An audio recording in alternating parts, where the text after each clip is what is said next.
जब हम आज के हथियारों के बारे में सोचते हैं तो दिमाग में क्या आता है? बंदूकें, मिसाइलें, है ना? लेकिन क्या कभी सोचा है कि प्राचीन दुनिया के हथियार, क्या वो सिर्फ तलवारों और भालों तक ही सीमित थे? शायद नहीं। चलिए आज इसी सोच को थोड़ा बदलते हैं। तो सवाल ये उठता है कि क्या पुराने जमाने के हथियार सच में उतने ही खतरनाक थे जितने आज के हैं? मतलब क्या वो आज के हथियारों को टक्कर दे सकते थे? आज हम इसी हैरान कर देने वाली हकीकत को जानेंगे। तो चलिए थोड़ा और गहराई में चलते हैं। सोचिए, उस दौर के योद्धाओं के पास ऐसे ऐसे हथियार थे जो आग उगलते थे, जो बिना छुए ही जान ले लेते थे और ऐसा डर पैदा करते थे कि उसकी गूंज आज तक इतिहास के पन्नों में सुनाई देती है। तो शुरुआत करते हैं आग से खेलने वाले हथियारों से, और इसमें एक नाम ऐसा है जो सबसे ऊपर आता है, ग्रीक फायर। एक ऐसा रहस्य जिसे आज तक कोई भी सुलझा नहीं पाया है। तो ये ग्रीक फायर था क्या आखिर? असल में ये बाइजेंटाइन एम्पायर का एक सीक्रेट वेपन था, एक आग वाला हथियार। लेकिन इसकी सबसे कमाल की बात पता है क्या थी?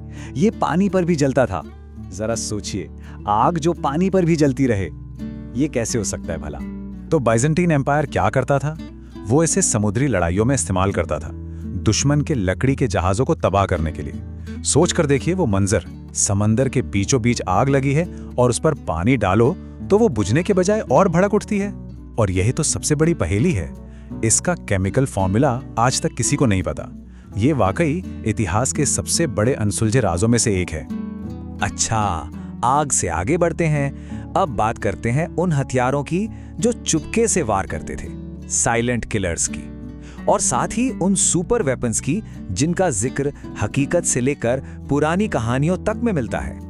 यहाँ ना तबाही के दो बिल्कुल अलग अलग लेवल दिखते हैं। एक तरफ तो है जहर में बुझे हुए तीर, ये एक एक करके जान लेते थे बिल्कुल चुपचाप। योद्धा क्या करते थे? पौधों और सांपों का जहर इस्तेमाल करते थे ताकि एक मामूली सी खरोच भी धीमी पर पक्की मौत बच जाए। और फिर दूसरी तरफ है ब्रह्मास्त्र। ये कोई एक इंसान के लिए नहीं था, इसे तो एक मास डिस्ट्रक्शन वेपन की तरह सोचा गया, जो अपनी दिव्य आग और एनर्जी से पूरे के पूरे इलाके को राख में बदल सकता था। और पता है सबसे दिलचस्प बात क्या है? आज के एक्सपर्ट्स ब्रह्मास्त्र जैसे हथियारों की तुलना किससे करते हैं? न्यूक्लियर वेपन से। जी हाँ, वो इन्हें प्राचीन दुनिया का परमाणु बम तक कहते हैं। अब देखिए, इसका कोई साइंटिफिक प्रूफ तो नहीं है, लेकिन ये सोच ही अपने आप में कितनी बड़ी बात है कि तबाही का इतना बड़ा कॉन्सेप्ट कितना पुराना हो सकता है। चलिए अब जरा जमीन पर आते हैं और बात करते हैं उन विशाल मशीनों की जिन्हें बड़े बड़े किलों की मोटी मोटी दीवारें तोड़ने के लिए डिजाइन किया गया था। ये दौर था सीज इंजीनियरिंग का। तो सोचिए, दुश्मन एक ऐसे किले के सामने खड़ा है जिसकी दीवारें तोड़ना नामुमकिन लग रहा है। तब उस जमाने के इंजीनियर्स क्या लेकर आए? कैटापल्ट। इसे सिर्फ एक बड़ी सी गुलेल मत समझिए, ये सिर्फ ताकत का खेल नहीं था, ये उस दौर की इंजीनियरिंग का एक नायाब नमूना था।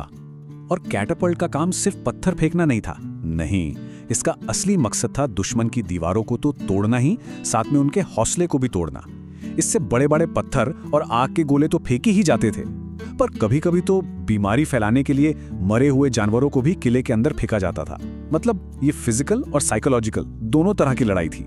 तो इन सब हथियारों के बारे में जानकर दिमाग में एक बहुत बड़ा सवाल आता है, एक आखिरी सवाल, कि असल में कुछ नया है भी या नहीं।